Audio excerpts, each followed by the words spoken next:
But it doesn't matter if you're with a group of people and you're not on the same page because you don't get something that everybody else gets, or if you're not on the same page because you get something that nobody else gets. The feeling of isolation and loneliness on both the fringes feels exactly the same. You feel just as isolated. That feeling of isolation that it can cause when you're in a place maybe where you're not quite as secure, you don't know yourself as well, you're not willing to accept those things that you don't do well because you're not willing to accept those things that you do well. As people with ADHD, I think we like certainty. I don't like living in the gray. It can be really challenging to have to try to live in the gray when you're looking for absolutes. In those cases where I would have those moments, then my thoughts were absolute. I was absolutely wrong. It would never occur to me that that could be a possibility. ADHD Rewired, episode 106. This is the show designed to help those of us who have really good intentions and a slightly wandering attention. My name is Eric Tivers. I'm a licensed clinical social worker, coach, and consultant. We know that starting can be the hardest part, so let's get started. But first, let me thank our sponsors. Are you or someone you know looking to hire a speaker to talk about ADHD? Go to ADHDrewired.com and click the speaking tab.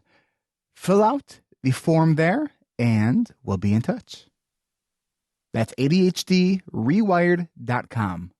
Click on speaking. Support for this podcast comes from Audible. For a free audiobook download, go to erictivers.com/audible for a link for that free download and for some hand-picked recommendations.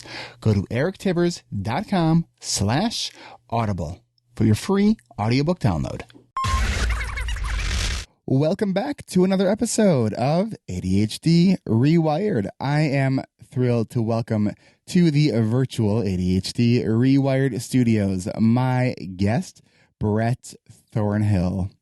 Brett was diagnosed with ADHD when he was 43, and which led him down a process that eventually led him to walk away from an established 20-year career in marketing that ultimately led him to the creation of what he refers to now as Brett 2.0. While receiving, I couldn't help it, but I had to do that voice when I saw that. Right. I didn't even plan that. It just kind of came out. While receiving the diagnosis, was a shock at the time. He since realized that it was the catalyst he required to help him better understand, accept, and embrace who he really was. Oh, that's so true for so many of us. Mm-hmm. And perhaps more importantly, what he was meant to do in his life. He now operates an ADHD practice, coaching practice in St. John's, Newfoundland. Is it Finland? Newfoundland looks like Newfoundland. I know. So if you're looking for something, go to Newfoundland. He's on the East Coast of Canada. Maybe that's why there's a lot of ADHD out there. And he works with parents of children with ADHD as well as adults.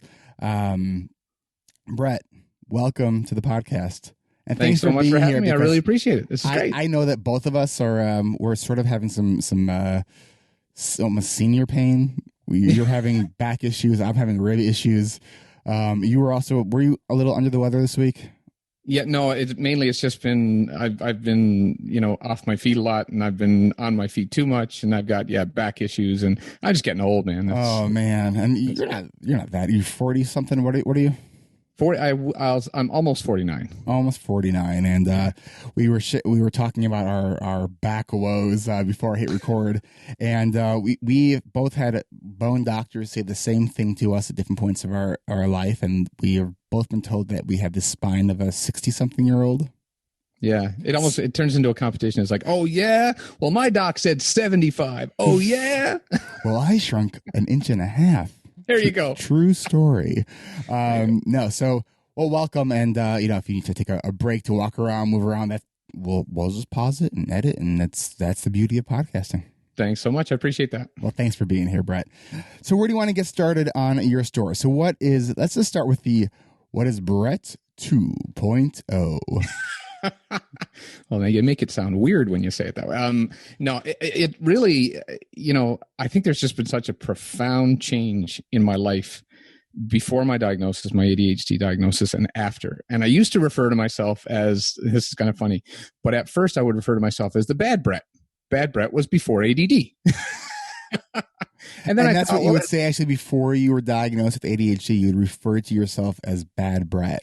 Well, after my diagnosis, when I started comparing the two kind of, lives, I would tell people, well, that was the bad Brett. And they go, bad Brett? And I go, well, yeah, before ADD. And I thought, well, that doesn't really sound good because I wasn't a bad guy. Right. Sounds kind of self-shaming. Yeah. So I decided, well, that wasn't going to work. So instead, I decided to go with a much more positive and a much more empowering Brett 2.0. And it's just basically, I mean, there has been such a profound change in my life since my diagnosis. And it didn't occur at the moment of my diagnosis. It didn't occur even, within the first year after my diagnosis. It started a process. And that process then led to so many changes in my life. You can hear he's from Canada when he said process. It always catches my ear. I've been called on that one before, actually. I have. That's okay. But it started that process, which allowed me to kind of Brett, be yourself, please. Yeah. Okay. All right. Yeah. There's nothing bad about going process. It's just different. It just it let me see myself in a different way. It let me view the world around me in a different way. Mm-hmm.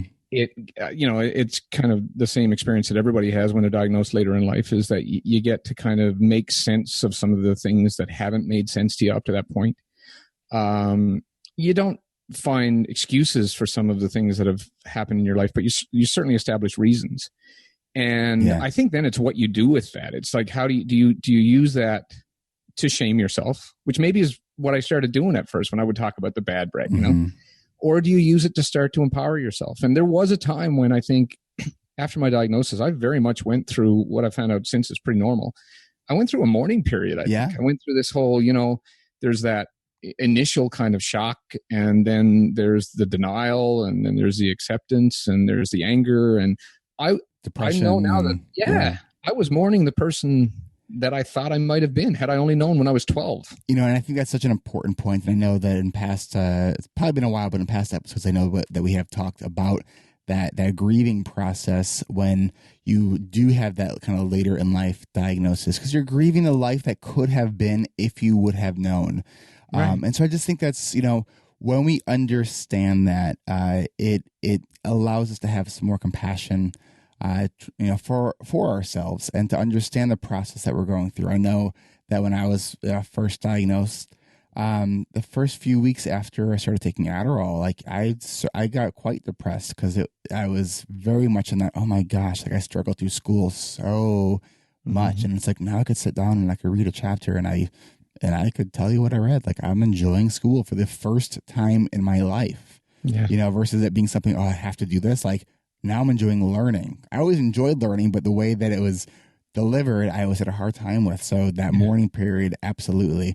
But then it sounds like, as with me, that mourning turned to self-determination. Absolutely. I think I got to the point where I just got tired.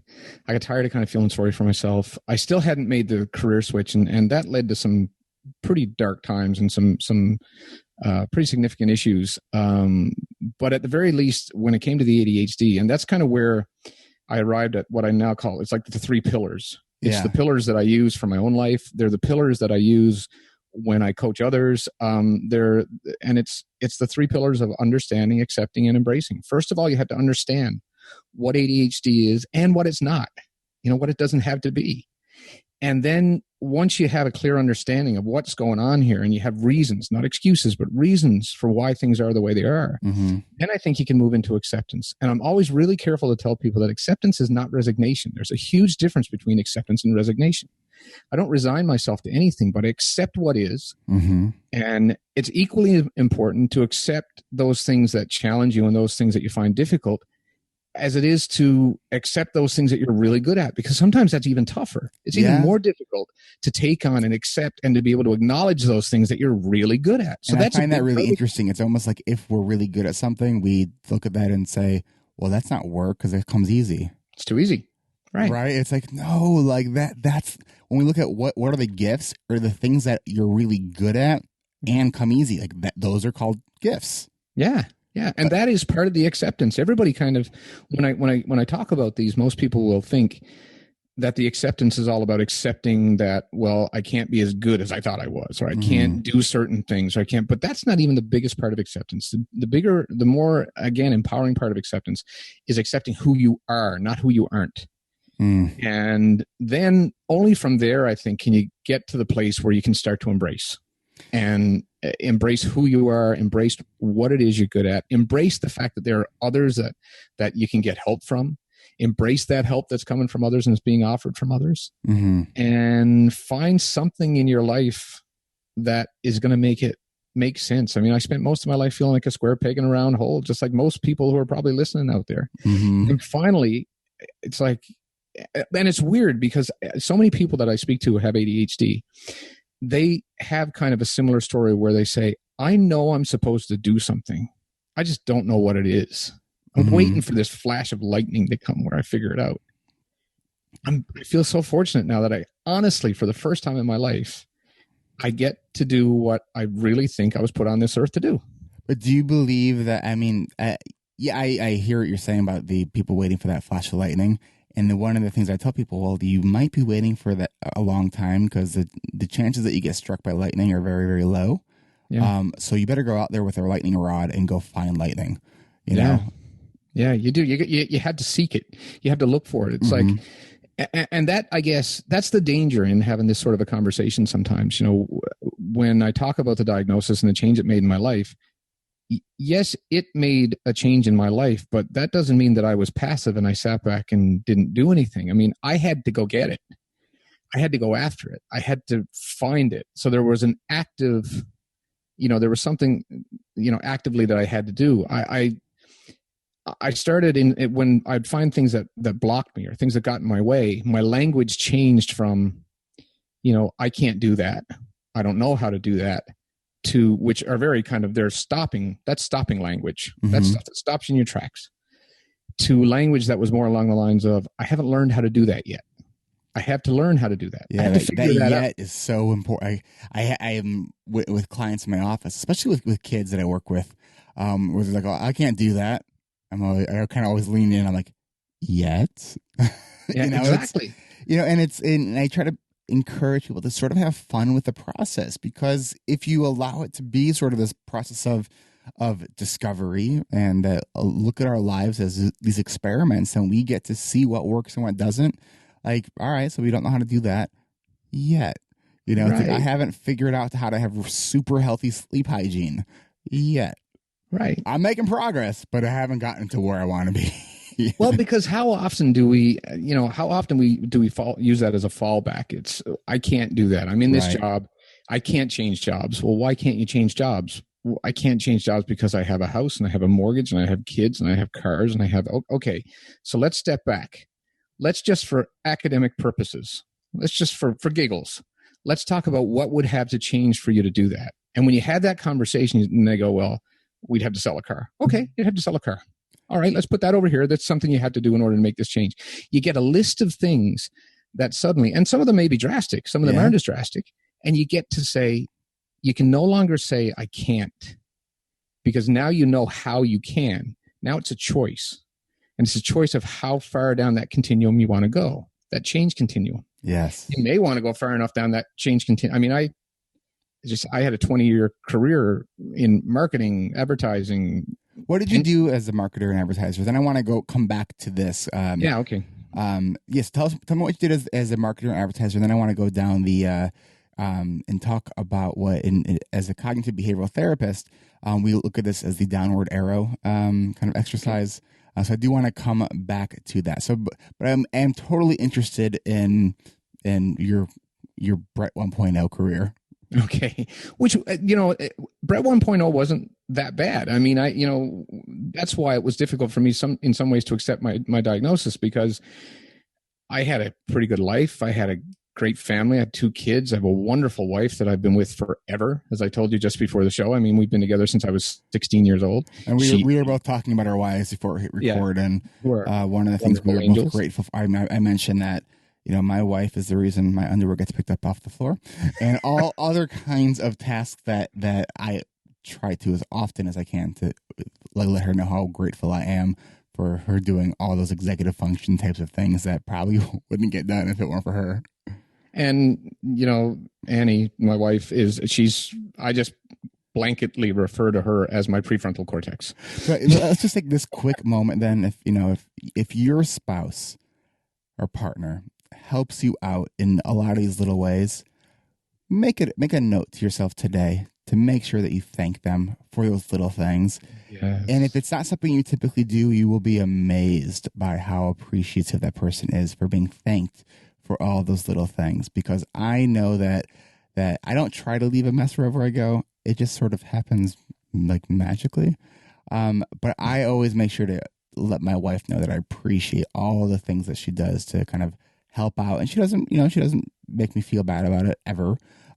Which is, and if you're someone who's trying to understand your spouse with ADHD, one of the worst things you can do is to make them feel bad about it, because then you just go into defense mode, and then it makes it harder for that person to take ownership of it. So just thank that person that you love. All right. Yeah. I wrote down the downward spiral because I didn't want to forget that. But I want to tell me what you did as a marketer. So I worked mainly in destination marketing. So I come from this place on the far east coast of Canada called Newfoundland. That's how we pronounce it, is Newfoundland. Everyone who from outside this place pronounces it Newfoundland or Newfoundland. So the simple little mnemonic we give them is understand Newfoundland. There you go. Now you have it. So I worked in destination marketing. We marketed the what does the that mean, province that I live destination in. marketing? Well, it means marketing the province, or in your case, it would be the state that I live in, as a travel destination, as a tourism destination. So I got a chance, and this is a wonderful, unique place that I have such a passion for, that it was easy to get excited about that. It was easy to get interested in, about that, because it was something that I really loved. And there are aspects of that job that I really disliked, and but it allowed me to be able to, and I had no idea at the time, but it allowed me to be able to tap into that creative, innovative kind of side. We worked with, wonderful agencies who would execute the creative, but I got to be involved at the strategic level. I got to feedback. I got to be involved in that process, which was, you don't need to correct yourself. I get it. But it allowed me to be involved in that process, and allowed me to be able to at least dip my toe in that creative area. I mean, I've been kind of creative my whole life. I play music. You play guitar, right? Yeah. So, and there was a time when I would have, if someone would have said that, I would have come back with a whole pile of defensive reasons why. Well, yeah, I kind of play guitar. I used to be really uncomfortable. I was guilty of that yesterday. I'm owning it. Yes, you need to own it. I would the reason I do, because I play piano. Like I will own it. I play piano. I've been playing piano since I was like 3 or 4 years old. So like, to me, like sitting down in front of a piano, like I'm making love with that piano. I'm so connected with that piano. Right. So it's like I could say confidently, I play piano. So when I look at like comparing that with my guitar playing skills, I was like, I fiddle around a little bit. Well, but that's how I've always been. I mean, I've played guitar now for some 27 years. And holy crap, you don't just fiddle around then. Well, but I could never kind of own it. So if anyone ever dared call me a musician, I would say, no, I'm not a musician. I'm somebody who plays the guitar. I dabbled in professional photography for a while. Again, it was that creative outlet. And if anyone dared call me a photographer, I'd go, no, I'm just somebody who takes pictures. I would literally argue, and I've only just recently gotten past this. If I play in front of somebody and they compliment me on a piece that I've done or I've sung or whatever, I would argue with them. I would tell them why they were wrong. It was so disrespectful now. That's a pain in the ass thing to do, Brett. It was really disrespectful, because essentially what I was telling. So I would always say, "Oh, you must be drunk," because in my mind I was always I idolized James Taylor, for example, So if I played a James Taylor piece, it's never going to sound like... You can't compare yourself to James Taylor, it's... Of course not. It's ludicrous. But in my mind, when they would say, that was really good, I really enjoyed that, I would start to tell them why it wasn't as good as it could have been. And it was so you enjoyed then sucking the enjoyment out of what you just gave that person. Absolutely. And bring this up sort of, kind of calling out the absurdity of it. I think we all do things like that. And what's really interesting, the other half of my practice, I work with individuals, primarily with high functioning autism. And, one of the interesting things about when we're teaching social skills is that you can't just teach rote skill because everything is so context based. Mm-hmm. The one thing that you can pretty much just have a rote kind of response to when someone gives you a compliment, say thank you. Like I've yet to find a situation where that doesn't work and where it's not appropriate. So it's, if you find that you're a person that deflects the compliment, really just try to make a note and really try to practice just saying thank you, even if it feels uncomfortable. And you know what? It will feel uncomfortable at first because we're sort of being flooded with like these positive feelings about something that we're kind of not used to, and our brain and body goes, wait, what? You're accepting that as a compliment? Just sit with that feeling of being uncomfortable, and it will get easier, and you're actually helping people around you feel better being around you. So, so I found a little brain hack for that. Actually, yeah, share it, please. Bridge that, that gap between being very uncomfortable with it and becoming comfortable with it. Now I'm comfortable with thank you, but for a while I couldn't get comfortable with simply thank you. So I started saying thank you. That's very generous of you, because it allowed me to be able to still kind of hang on to that little, piece of I appreciate what you're saying, but you don't really know what you're talking about. But it doesn't really come off that way. So it was kind of in your head. Yeah. So I would say, thank you. That's very generous of you. And now I've actually graduated to full on thank you, which is pretty simple. I mean, it's a ludicrous conversation, but that's the difference between Brett 1.0 and Brett 2.0. That's an example. So what tell me, in your marketing kind of world, what were the things that were hard for you? Because obviously the creative piece is great. Right. It's like falling off a log. Absolutely. Right. It was very easy. Anything logistical, anything that, and, somebody who taught me once told me that, a great marketing executive has one primary job two primary jobs, I guess, or one job broken into two pieces, is to write things down that you need to do and to scratch things off that you've done. And that's really the primary job. It's like, there's always things to do and there's always things that you have done. And that was probably what I had the most difficulty with. I would have so much difficulty with logistically pulling together the task-oriented part of my job. Mm-hmm. And it was project-based. And I don't know if you have some of these, but I have, there's a list of words. There are words that I hear that still to this day kind of send shivers up my spine. There are words that I hear that are trigger words for me. Lazy is my top one. What's yours? Well, project is one for me. Okay. When I would hear somebody say project, I would automatically, and it goes back to school. It would go back to, if I had a project to do at school, it was this bulk of work that meant pulling together from different resources. So research is another one of those words for me. Writing is one for me. The hell out of me, right? Writing for you? Yep.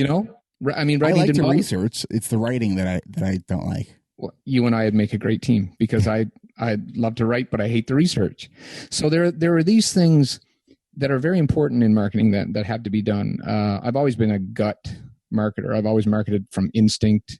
I've grown I never to trust. Thought about that, but I think I probably do a lot of that as well. Yeah, and I think a lot of people with ADHD would. I would be very intimidated walking into a meeting, into a boardroom. Oh, and I have a story I have to tell you in a second. Okay. But I would be very intimidated walking into a boardroom and having somebody come in who was also involved in marketing, but their approach was very solid research based, and they would quote statistics and they would quote studies and they would quote. I couldn't do that. Yeah. I could never do that. So I shot from the gut much more. I was like, it was instinctive to me. I could back up any claims that I made. I would never have said this at one point, but I don't mind saying it now because I've become more comfortable with, again, accepting those things that I was good at. I could turn a room. Yeah.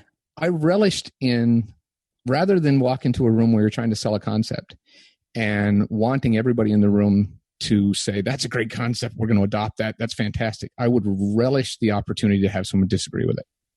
That's what lit me up. I love that too. Oh, I absolutely love it. It's like, here's my chance. Here's where I step in. Yes. You know? Oh, I absolutely love that. So I became pretty good at that. And that requires you to think on your feet. It requires you to be innovative. It requires you to make intuitive leaps. It requires you to read the room and read people. All skills that generally tend to accompany individuals with ADHD. Mm-hmm. I didn't recognize them at the time. My freshman year of college, my disaster year of college, my Eric 1.0 year, and that was about my GPA as well. I was a communications advertising major, and I love the creative part of it. But I realized how much detail is involved in copy, like writing and editing. And I'm like, oh, I suck at this. Yeah. Like I did, the only class I actually did well at in my comma major was speech. But I typically like would just wing it. Yeah. And I did well at it, and I would just wing it because I could think on my feet. But yeah. So. That's when I switched my major because I was like, oh, but I've always had this, and I think this is why I do a lot of stuff on social media now and with marketing, because I think marketing sometimes has there's a misconception about what marketing is. To me and to my perspective, marketing is sharing a valuable idea so it's understood to those that you want to understand it. To me, that's marketing. Sure. You want me to respond to that? Is that sure? That's how usually a conversation works best. Yeah. I wasn't quite sure you were finished. Yeah, I mean, and I think that ability and that there are elements of ADHD that work so well in the marketing world because empathy is a huge element of marketing. You have to get inside someone else's head. Yeah. You have to know what they're thinking. You have to know exactly how they're feeling. You have to be able to read, how they're likely to interpret something. And I've never been a big believer in numbers. Like, you can show me all the numbers, but for every number that you show me, I'm gonna pull a Nardone now, right? For every number. Oh my God, Tom Nardone's like he just got so excited. Yeah, probably. Yeah. I'm just like, he's rewinding. He's like, he's shouting. He's probably like has an earbud in his ear at Home Depot. And he just like yelled, and now he's getting funny looks. Yes, Tom, we're talking about you. But you're welcome. That's the thing. I mean, the numbers, because the numbers can always be disputed, and the numbers can always be. I never trust them entirely. I probably trust them a little more than Tom does, but I never trust them entirely. Brett, you're actually not helping my case here. We're trying to bring Tom to the force, to the I just light think side they of need data. to be. I think they need to be interpreted, and I think they need to be infused with humanity. Yeah, let's put it that way. Well, it's like what Brene Brown says, that stories are data with a soul, and I love that. Yeah, absolutely. I love that as well. So so I think all of that is very, very important in marketing. So Brett 1.0 wasn't, a bad place to be. I had a pretty good life, but there was always something. There was always this piece of me that didn't feel quite like I fit in. And this was the story I mentioned a while ago that I was going to tell. I was told once that I sucked the air out of a room, that I had the ability to suck the oxygen out of a room. Now, it takes a while before you're comfortable wearing that, right? So where it came from, and I had this experience so many times, and I often will relay this experience to my clients, and it's funny because lights will go on in their eyes, and they'll go, that's happened to me so many times. So maybe you'll have the same reaction. You're in a room, there are a half dozen people in the room, and you're discussing an idea, a concept, whatever, and a light bulb goes off in your head and you say something, and the entire room goes silent. You've just sucked all the oxygen out of the room. There's not a sound, and everyone kind of looks at you, and you sink into your chair and you go, uh-oh, what the hell? I've got this completely wrong. And the meeting goes on, and, the whole time you're ruminating, of course, you have this major rumination going on in your head. You no longer pay attention. Never mind the ADHD. You're now in an out-of-body experience. A week later, the same group gets back together, and you're discussing the same topic. And a lot of work has been done now, in between and along the way and that sort of thing. And somebody in the room says essentially the same thing that you said a week ago. They may say it in a slightly different way, They may position it in a slightly different way, but it's essentially the same idea, the same thing that you said a week ago. And the entire room goes, yes, that's it. That's exactly what we need to do.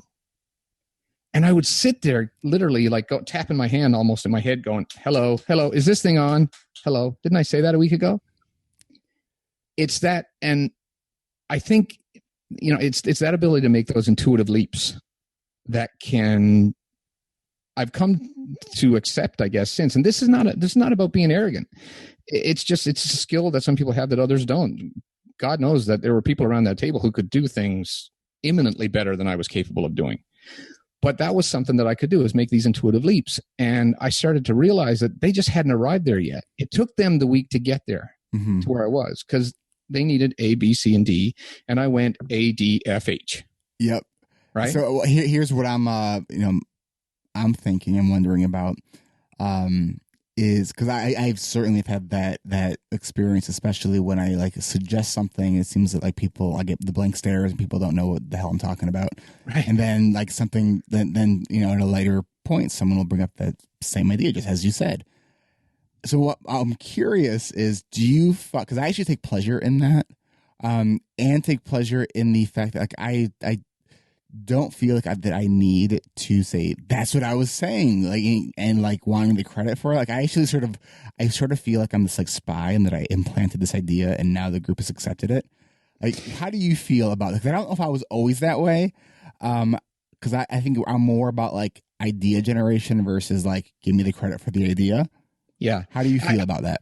Well, I think I would never say, there was at no point in my life would I have said, that's what I said a week ago.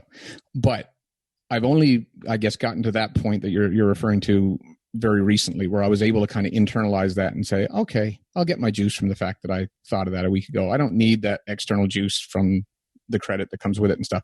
I don't need that anymore. And that's, but at the time I think I was insecure enough that it would have been nice to have that. So I think I've evolved a little bit in that regard.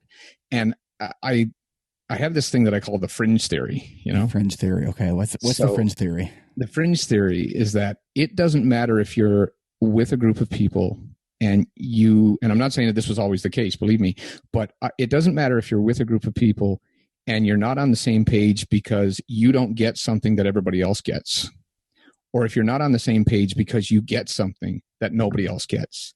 The feeling of isolation and loneliness on both edges of that spectrum, both the fringes, feels exactly the same. If you feel just as isolated. So I think you can get to a place like you're referring to where you can kind of take that as a bit of an empowerment, and you can say, I know that I had that idea a week ago. So I can I don't need any acknowledgement of that. But that feeling of isolation that it can cause when you're in a place maybe where you're not quite as secure, you don't know yourself as well, you're not as accepting of who you are, you're not willing to accept those things that you don't do well because you're not willing to accept those things that you do well. I think that's tougher. I think that's a lot more difficult to be able to kind of reconcile it in the way that you're talking about there. Do you find that we I think we can pretty much agree that people with ADHD are kind of idea people, that we often have big ideas, and the idea of just making small incremental changes is just doesn't excite us. So we have these big ideas, and it can feel very frustrating. And I think for people with ADHD, even more so, when someone doesn't either accept our idea or understand our idea. And then I'm the same way. There's certain things that I want to see big change in, and things that I'm trying to help create big change in. But I know that if I just shout the loudest and be adamant about these changes, like that doesn't help. What I have found, and this is through a lot of like when I really want to do something that's I know is important, I do a lot of research and learn as much as I can. So I've been doing a lot of research and learning on just leadership and as a social worker, we talk a lot about change theory, and so one of the things that I have found that help with changing kind of organizational leadership is by having individual conversations before presenting an idea to a group. So then I already kind of know where some people stand in a conversation, just as a way to kind of, I'm planting some seeds, and then when they all kind of, and when I bring that out to a group, I know that at least this is not like I'm not going to hear crickets. So even if I think there'll be some dissent, I know that there are going to be others who back me up. So to move the conversation forward, because I'm okay if you disagree with me. Just have a good reason. Yeah. And go ahead. That also gives you, it also provides you with certainty.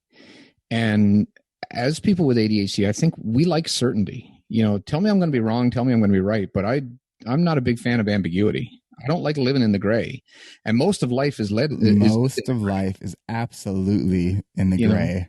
So it's difficult. It can be really challenging to have to try to live in the gray when you're looking for absolutes. And in those cases where I would have those cricket moments, then my thoughts were absolute. I was absolutely wrong, because I would never be arrogant enough to think that I was absolutely right, even though, the fringe theory states that the feeling's the same on both sides. Yeah. It would never occur to me that could be a possibility. And I think that's kind of human nature, especially if it came easy to you because you don't value it. So you go, well, it must be wrong. Clearly it must be wrong. So if the fringe theory is that it feels the same on both sides, but if that's more of a negative thing, we have to come up with another term for the quality of the conversation is good on both sides of the break, because we're going to take a quick break right now, and we'll be right back. And we're going to come back and talk about that downward arrow exercise that I mentioned earlier. And the only reason I remember that is because I wrote it down. We'll be right back.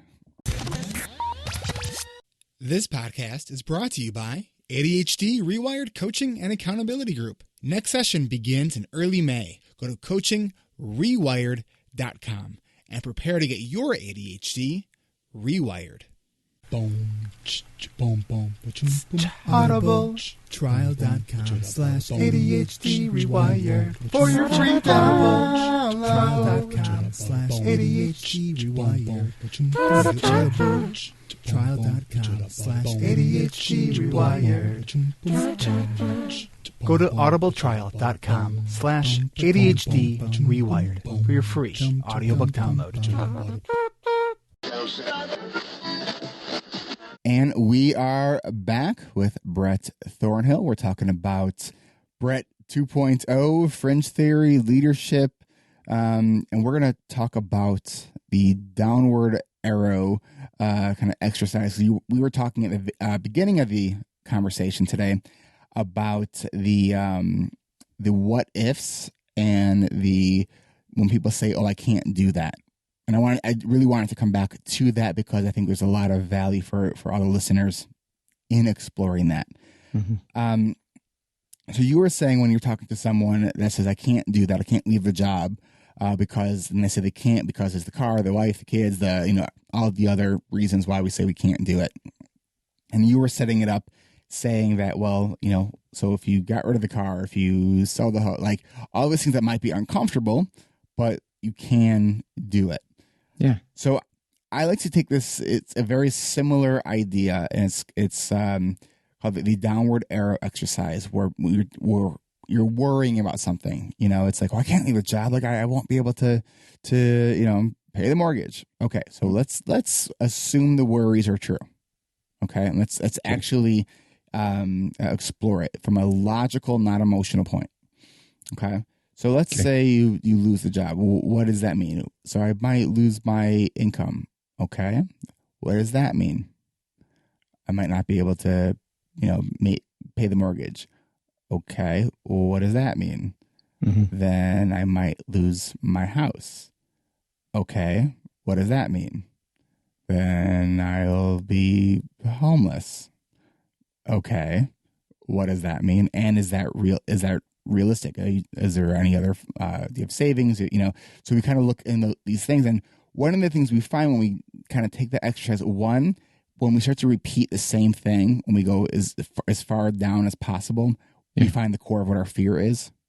Yeah. Okay. Yeah. The other is, while a lot of these things are unpleasant, at the end of the day, if we had to, we can deal with the unpleasant, because most of these things are, life is temporary, but most of these things are temporary, So if we look at I might not be able to pay the mortgage. if we really explore what that means, well, maybe you have savings, maybe you have other sources of money where people can help you out for a short period of time. Maybe that means it'll be hard for a short period of time. Hard. Okay, we can do hard. Right. I don't like to do death. So it's like anything other than like death and like severe agony and pain. Absolutely. It's like most things aren't that though. Right. And so you're left with then some sort of a choice. May not be an easy choice, maybe a very difficult choice. But, everybody, we tend to come up with these reasons why we can't do something. And can't is a very absolute statement. Yeah. It's the finality of can't and be argued. Typically a lie. Right. So, I mean? Because there are very, very few absolute truths in the world. I mean, my neighbor has 4 golden retrievers. Well, that's a fact. If I look out the window, I see them. Right. But for the most part, for most of the things that matter in life, there are very few absolute truths. So when you start to dig in and you start to explore these things and you start to find evidence, sometimes we'll explore those kind of scenarios. Okay, so what's the worst thing that could possibly happen? Okay, let's say that happens. Now, let's find the evidence for it, first of all. Yep. Let's explore the evidence. What's the evidence that that's going to happen? And what's the evidence that the good thing could happen? And when you start exploring the evidence, you will often find that you can find equal evidence for both of those scenarios. So then you're left with a choice. Which one are you going to pick up? Which one are you going to leave on the ground? Which choice are you going to make here? What's going to be your story that you're going to tell? And they're going to come with accompanying changes and accompanying alterations to your life maybe and that sort of thing. But then how miserable are you? What's it worth to you? We had to make adjustments when I went back to school. I'm 49 years old with 2 teenage kids and and a mortgage and it wasn't a piece of cake. And I'm not saying, don't get me wrong. I mean, it was, it's not, I don't want any extreme credit for it or anything like that. I did it for me. It was kind of selfish, really. I did it because I couldn't bear to not do it. But, I had to make some changes. It didn't happen on its own. Well, I also think that I think we misuse the word selfish. Selfish, I think really should mean taking care of self.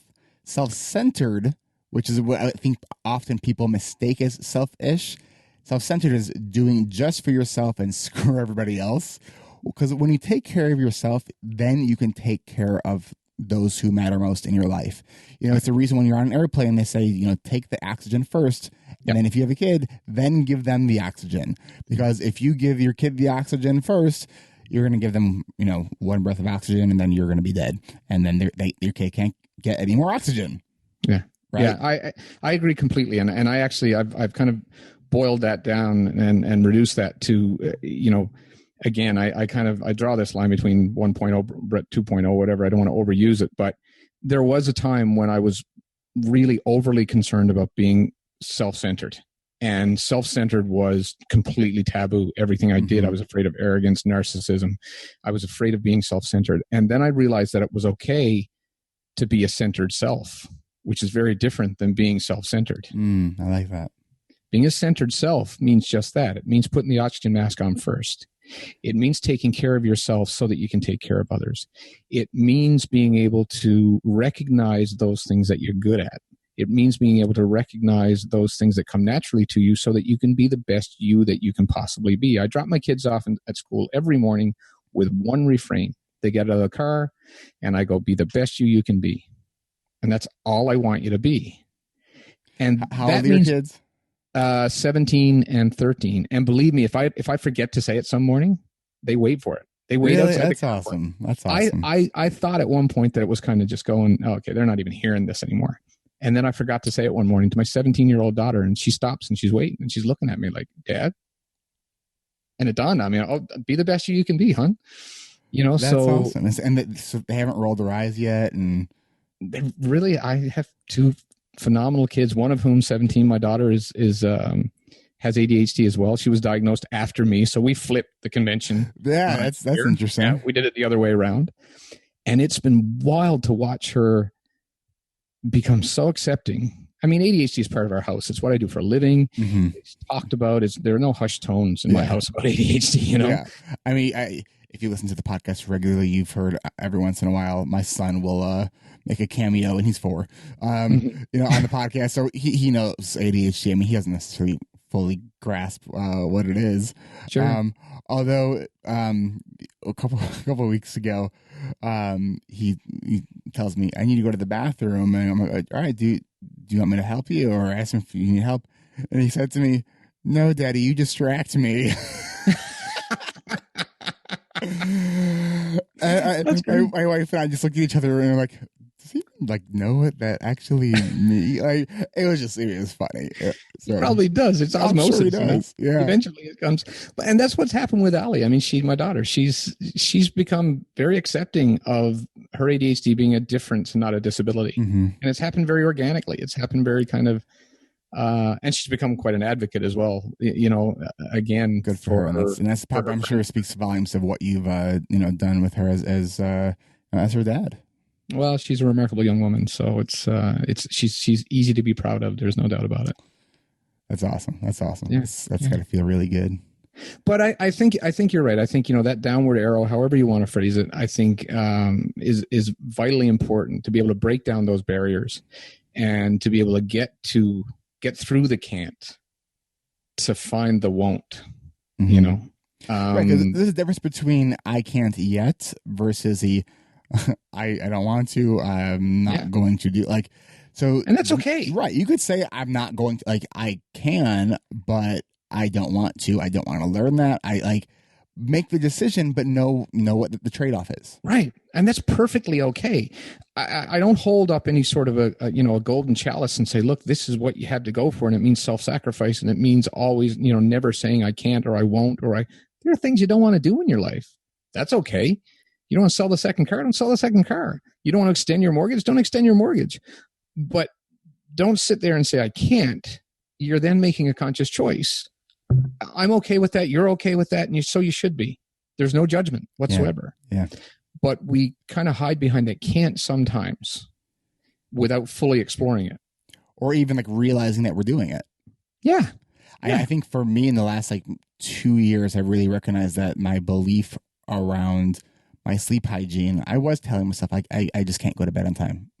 Mm-hmm. So I've really been working on that and really looking at it as this is one of my kind of behavioral Everests. It's getting myself but I'm still climbing and I slip, but I get back up and I keep climbing because I just know how good I feel, even just after a few nights in a row of really good sleep, or I went to bed early, I wasn't on my electronics. It's it's one of those quintessential ADHD things. I know what to do. I'm not doing it. I tell my clients, don't look at your screens before bed. Don't do what I do. It's. Yeah, that's kind of striking a chord with me, actually, in a big way. That's one of those. If I break it down to the can't versus the won't, I won't go to bed without my iPad. It's not that I can't. It's not that I. So I have to accept that. That's part of who I am. That's part of, and it's something I need to work on as well. But yeah, I mean, I think when you get to that place, that kind of honest place, and I don't want anyone to misunderstand. I mean, I talk about Brett 2.0 as though it's a destination. It's not. It's it's a stopping point. It's not even a stopping point. It's it's this long highway. Yeah. And that's eventually going to lead to, I don't know, maybe Brett 3.0. I don't know. I mean, it's funny that you say that too, because I about a year and a half ago, I had a presentation that I did called Productivity 2.0. And it was kind of revising some of my theories on productivity. And this year I've been doing this newer presentation called High Tech, Low Tech Solutions to Supercharge Your Productivity. And really that's Productivity 3.0, because one, I'm including the low tech stuff, but two, I'm also looking at, it's not just about the actual strategies and tools that we use, but so much of it is about mindset and acceptance and courage and vulnerability and acknowledging shame, and that's, it's people want to be more productive, and it's well, let's talk about shame. I know it's fun, right? But it's if you really want to be, as you said, be the best you can be today, it's let's talk about the things that make us feel crappy. Let's talk about the shame that in the stories we tell ourselves. Because when we can acknowledge that and take some of the weight out of that shame that's holding us down, man, it's going to free us up to do so much more that we're capable of and so much more that we want to do. And that's where we're going to kind of close that gap between our intentions and our actions. And when we close that gap, we feel good. Yeah. And it's not about wallowing in it. It's not, you talk about it, you acknowledge it, you look at it, you call it what it is, you hold it in your hand, you throw it on the ground, you do whatever it is you need to do with it. You don't wallow in it. You use it as a stepping stone to move forward. I love the idea of taking it out, looking at it, and then stepping on it to get to where you need to get to, Yeah. I think that's a great visual because it allows you to empower yourself and not give the power away. So you're, disempowering the shame and you're taking that power, you're sucking that energy out of that and you're sucking it back into yourself. I think it's wonderful. And I don't think we make progress without seeing our flaws, without admitting our flaws, without acknowledging our flaws and understanding that we're not going to be able to fix them all overnight. Good God, I've got so much more work to do. I was going to say, I have so much more work to do. I mean, oh my goodness. I could still it just, but to me, that's exciting. But from a kind of prioritization standpoint, you have to really understand that you can only do so much at a time, and you really should only do so much at a time. It's the idea of less is more. So focus on like one or two areas of your life that you really want to make progress in. Work on those, and you'll see results, and then find two more areas. And it's about progress, not perfection. That's the other thing is celebrate the little, I used an analogy with a client a few days ago of a balloon, and how you're looking at a flat balloon on a table, and how do you start to blow that balloon up? You have this vision of this balloon that's going to be 3 feet wide. It starts with a single breath, and you put one breath into a balloon that large, you're not even going to be able to see it. But without that one breath, that balloon will never get filled. So you got to take that first breath. And oftentimes, like with any balloon, that first breath is the toughest one. It's the hardest, right? It's the hardest one. And they get easier the more later on you blow that breath in, and it's much, much easier. It's much, much easier. So I'm a big believer in building on small victories, on celebrating small victories, on building your bridges, one step at a time. I don't know if we have time to go into it or not, but I have this kind of bricks and mortar analogy. I like analogies. Let's do it.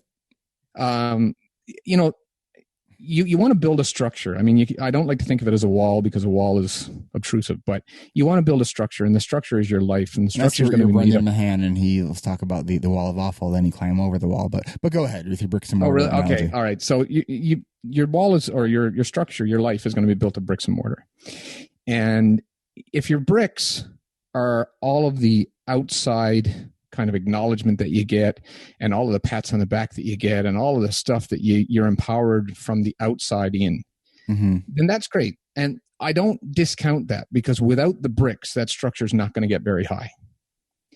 The mortar is the stuff you get from the inside. The mortar is the juice that you bring to the table. And you can stack a pretty tall structure. You can build that wall pretty damn high, just brick upon brick upon brick upon brick. And there's no mortar in between the bricks. It takes very little to come over. The higher you build that, as a matter of fact, the easier it's going to be to knock over. One little push, that puppy's going. I'm just thinking about a giant game of Jenga with bricks. That's what I was imagining. But when you put the mortar between the bricks, so if you put on a layer of bricks, okay, which comes from maybe outside acknowledgement, because I don't discount that. It's important. We all like to get that. I love it. Nice. I love I have no problem admitting that too. That compliments and acknowledgement and support, it makes me feel good. When I get emails from listeners that thank me for an episode, or tell me how much it's helping me, I honestly could be happy getting those kinds of messages all day long. Those fill my bucket. That's great. Exactly. And those are the bricks. But if there's nothing, if you don't have any mortar to put between the bricks, so if that doesn't inspire you, let's say, to do something, if that just makes you sit and wallow in the glow of and to bask in the glow of the admiration, then you're building brick upon brick upon brick. Okay. So you use the mortar is the stuff that needs to go in between the bricks that helps you then improve the next layer, make it stronger. So what So the fills bricks- my bucket in this analogy every time that someone sends me that email, shares something that I've, whether it's a client, they share with me how much it helps me, that emotion turns into mortar. Yeah, absolutely. Absolutely. I like that. And that's the stuff that you need to solidify all of the bricks that you're building. Because if you build it up with mortar and bricks, it doesn't matter how big you build that thing, you're not going to be able to knock it down. Nor It's going can to you be play much Jingo stronger. with it. Exactly. It's going to be much, much stronger. So Sometimes the random things that pop into my head, I just have to share them. So that's bricks and mortar. And all too often what we end up doing is we layered a lot of bricks on top of each other, and we only use the mortar when we need to go back and make a repair. And Which is needed sometimes. Which is needed sometimes, but if that's the only time, you ever try to put mortar between two bricks that are already placed together? It's Nope. not easy. It's not easy. No. So, it's not always easy to go back and find that stuff and to get that internal juice, that stuff that has to come from you. And I think that's where the strength comes from. So, but if you just throw a pile of mortar on the floor, well, then you're not going to build a structure very high with that either, right? So they're equally important. Mm-hmm. They're not mutually exclusive. They rely on each other in order to build a strong structure and a strong life. All right, Brett, so I'm going to ask you about something that you may or may not have been ready for me to ask you about. Okay. I'm nervous now. Right? You guys can see the actual horror on his face right now. He's like, oh my God, what is he going to ask me? So maybe you have noticed, listeners you've noticed, that Brett sounds really good. I really think that Brett sounds good because he's on a pretty nice microphone. I'm wondering, is there a reason, Brett, that you have a really nice microphone? And thank you for having this nice microphone. There is. I've geared up a little bit in the past. Well, I mean, I had a little gear from left over from the music and that sort of thing. But what Eric is getting at is that I am hoping very soon to launch my own podcast and to launch a podcast that is going to be called ADHD Understanding, Accepting, and Embracing. Okay, and so first of all, awesome. I'm always excited to have another ADHD podcaster in the podcasting Thank you space. very much. All right, so you want a little bit of accountability here? Do I want accountability? Oh, you're scaring me now. Because do you want to put a launch date out there? Here's what I've learned since I started this. Yeah. Podcasts are a lot of work. Yeah, it is true. They're an incredible amount of work. So I'm working right now on getting some episodes in the can, so to speak. Mm-hmm. And when I get a sufficient number that I think can give me a buffer and can allow me to confidently, be able to get a number of episodes up, then I'm going to launch. I'm not ready to put a date on it yet. I would have, had you asked me this question a month and a half ago, I would have gladly put a date on it because I had no appreciation for how much work goes into this. So do you have a couple of episodes in the can right now? I do. I have 3 in the can right now. Okay. How many do you want to have in the can? 8 to 10. Why? Because a very wise podcaster once told me, Eric, that it is advisable to get past that 7 or 8 mark in order to achieve longevity in this world of podcasting. That's true. Now, that being said, when I launched ADHD Rewired, I had 4 episodes recorded. I launched 3 on the first day. Oh wow, you're a daredevil. I was going sort of episode to episode for a while. I would get a couple ahead, and then I would, I'm good for a while. And then I realized, oh no, I don't have another episode. And then I'd have to call Tom Nardone and say, I have to release an episode tomorrow. I don't have anyone who want to be in the show. And he always obliged to that. So you know what? A lot of people who are in the podcasting space, do suggest getting that many episodes ahead. Allow yourself to build the process as you go. Yeah. And, I don't want to say anything badly about those of us with ADHD, but I don't know if anyone expects an ADHD podcast to actually go the long haul. It's that's a good point. You know or what to I mean? be on time. So just launch. Yeah. Brett, just launch, man. Because I think once you have it out there, that's what really helped me is just launching. Yeah. Right? Yeah. If I waited to launch before my podcast was quote unquote perfect, I would probably still have never launched. I mean, if you go back and listen to my first 10 episodes, and I was listening to one recently, I think it was like episode 5 or 6. to me, it was a little cringeworthy. I fully anticipate these are going to. I fully expect and anticipate the first number of them to suck. I'm ready for that. I absolutely am ready for that. Suck and launch, man. Just do it and improve. But it's not. It's less about. It's less about worrying about that so much.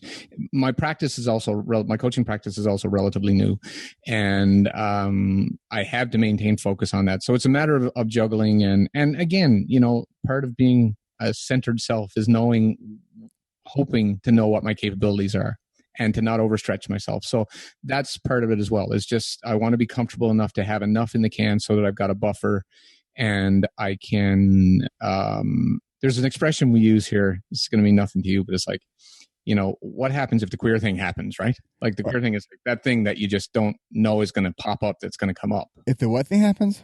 The queer thing happens. The queer, like Queer? Yeah. The queer thing happens. So that's the odd thing, the out of the ordinary thing, the thing that comes out of left field that you're not expecting, the thing that's going to throw off your schedule, the thing that's going to lay all your best laid plans by the wayside. I'm not sure how I feel about this expression. It's not, please do not write, Eric. It's not meant to be any sort of a slur. So I'm going to challenge it. And just here's my thought. Okay. So when and then I totally get it's a cultural thing. Right. No, I totally get that. So I went to school in Central Illinois at the college at Bradley University, which is kind of the armpit of the universe. For some people, I was the first Jew that they ever met. And I was in a conversation with some friends that were townies in Peoria, and they the phrase came up, and don't Jew him. I was like, wait, what did you just say? Yeah. And then I kind of called them out on it, and when I did, like, oh my god, that person said, like, I never even realized like what that actually meant. Like I've just always used that phrase, and so I just wonder, is that sort of one of those things, where it's like it's been used but no one's ever like challenged like the origin of that expression, and it's, I don't know. No, it goes back to I live in the oldest city in North America, actually, and so it's a cultural thing that goes back to when that word did not mean what it means right now. Okay. My daughter is actually the president of the LGBTQ. They keep mixing up the letters for equality. I do, like, I totally, which I get the theory, but it really gets confusing, as you just heard. It does, and I tell my daughter to just cut me some slack, just like Dad's trying to keep up, hon. So just cut me some slack. But she is the president of that association in her school, so I'm very aware, very conscious of, and very very aware of where that might go. So you might want to go back and edit that whole piece out. I would be actually really curious about what other people think about that. So comment about it in the community, in the Facebook community. Just, I think it's an interesting discussion piece. Is there, because it's this like small regional expression that has a different meaning, it's really just intriguing to me. It just makes me, I get curious about those kinds of things. Yeah, sure. No, that's fine. Absolutely. I think this is the point of the podcast where we go down the rabbit holes, and I'm okay with that. But we are at about the hour or so mark here. So what I want to do is I'm rooting for you to launch the podcast. Just launch. Thank you. I'm rooting for me too. I really hope it happens. I think it'll be an enjoyable process, and I'm looking forward to it. I really am. And if you launch around the time that this episode comes out, and if I were looking at my calendar, I could tell you that, because I'm sort of being able to do that now, where I can tell when an episode is coming out, but that requires me to have my calendar open, which I do not. And so I think you're going to be like episode 105, and right now, let's see what today's Friday. The recording date of this is Friday, January 8th. So episode 97 was out this week. So congratulations. Yeah. You're going to hit 100 soon. Hitting 100 soon. It's so weird because it's already been recorded, but it hasn't been released. Like, it's that whole like time continuum as a podcaster. Yeah. Like, it just messes with my head every time it comes up. Did you have a little party? Did you do something special for episode 100? Yeah, we had 2 recording sessions, and so go back and listen to it. So it's so weird. I have to like think about when I'm talking to you now. Yeah. When is someone going to be listening to this? So I have to talk to you with both. It's like this. I have to talk in 2 time zones, sort of. Right. It so hurts my brain, Brett. This is how the guys from Sons of Anarchy feel when they go on a Tonight Show when the series finale is about to air and they shot it like 7 months ago. Oh my! And they're like, I don't remember how I was feeling that day. I've gotten over it.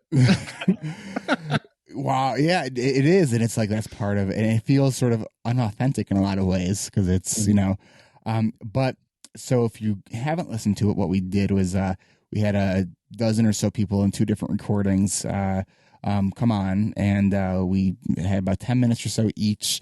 So it was a lot of fun. It was a lot of fun. I was actually a few days also into my my fractured rib or whatever I have going on. So that was the only kind of wrinkle in the 100th episode. Is I was kind of. How much does it hurt to laugh when you have a fractured rib? It was sucked. Like, and towards the end, like we invited like people to come in as kind of as a group. And it got fun, and I had to end it. I was like, all right, I gave the room over to Tom Nardell. I'm having too much fun. It was. I'm like, damn it! Like I was laughing too much. I'm like, I can't do this. It sucked. So yeah, so that's hopefully by the time this airs, I'm gonna be like back in my workout routine. I mean, that's one of the biggest challenges for me is I'm out of my workout routine right now because I can't do it. Yeah. And us ADHDers, man. I need my workout. Yeah. I need my workout routine because it's, besides from medication, it's probably one of the most important parts of the way I manage my ADHD. So yeah, I can't wait to get back on my bike. And as much as we hate the word routine as an adjective, we love it as a noun. Interesting. I never thought about it that way. That's cool. I like that. Yeah. No, but I think routine, man, Brett, routine is the secret sauce. It is. We got to renegotiate our relationship with the whole idea because, if as much as we can get out of our prefrontal cortex, the better we're going to be in all areas of life. And routine is the part of, it's our behavioral repertoire that we don't really have to think about, that we just kind of do. Yeah. The more habits you can build, the more you can kind of take that conscious choice out of your life and kind of make things habitual and allow things to happen without having to think about them. I think the better off you are. So that's where a lot of the strategies that I use are built around. Yeah. Really. Oh, and that's so critical. But Brett, the one thing that I have to be very conscious of, and I haven't gotten in the habit of, is wrapping this episode up, and because sometimes it just goes on this really long segue. Yeah, I can do the segue pretty well because I'm a connector. I could see how things connect and then bring it together. Right. And so let's wrap this up here, Brett. Tell people, first of all, thank you for coming on the show. I hope your back feels better. Thank you so much, and thanks for having me. This was great. I really enjoyed this conversation, Eric. Yeah, I mean, this was fun. I think there's a lot of value out of this. Tell people where they can reach you and all the show, in the show notes for this episode on my website, ADHDrewired.com. You can find all the links to everything, find out how to get to Brett. So if you are listening in the car or you're working out, and if you're still working out, and you started this episode while working out, nice job. You got some good endurance going. But the links will be in the show notes, both on the website. If you're still awake and you started this episode awake, congratulations. You're doing really well. You made it through. That means you are a super fan. So, Brett, where can people reach you? Okay, so my website is embraceYourADHD.ca, because I am a Canuck, remember. So it's .ca, not .com. I can be found on Facebook, very active on Facebook, probably one of my most active platforms, and just do a search for Brett Thornhill ADHD Coaching in Facebook and you'll find me, and on Twitter at Embrace Your ADHD. Awesome. And that's Brett with 2 T's, no N. You got it.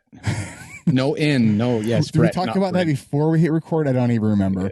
But you told me that people refer to as Brent. There's no N. I get it all the time. So thank you guys. Thank you, Brett, for joining me for the podcast and for helping the listeners get their ADHD rewired. Thank you for listening to another episode of ADHD Rewired. And if you're new to the show, welcome to ADHD Rewired. We are more than just a podcast. We are a community focused on learning, growing, and connection. You can see a full outline of this and all other episodes with all the links and other resources mentioned during this interview at ADHDrewired.com. Help support this podcast by checking out my sponsors. I use Zoom video conferencing nearly every day, and so can you. Go free or go pro. But please, go to erictivers.com/Zoom so they know that I sent you. And you can get a free audiobook from Audible at erictivers.com/Audible. And next time you shop Amazon, use the Amazon search portal at ADHDrewired.com. A small percentage of your purchase will go to support this show, and it doesn't cost you anything extra. You can also support this podcast by leaving an honest rating and review in iTunes or Stitcher. This really helps other people find this show. And don't forget to hit subscribe so you never miss an episode. Don't just be a passive listener, be an active member of the ADHD Rewired community. We are on Facebook. You can like our page, but please submit your request to join our free and growing community.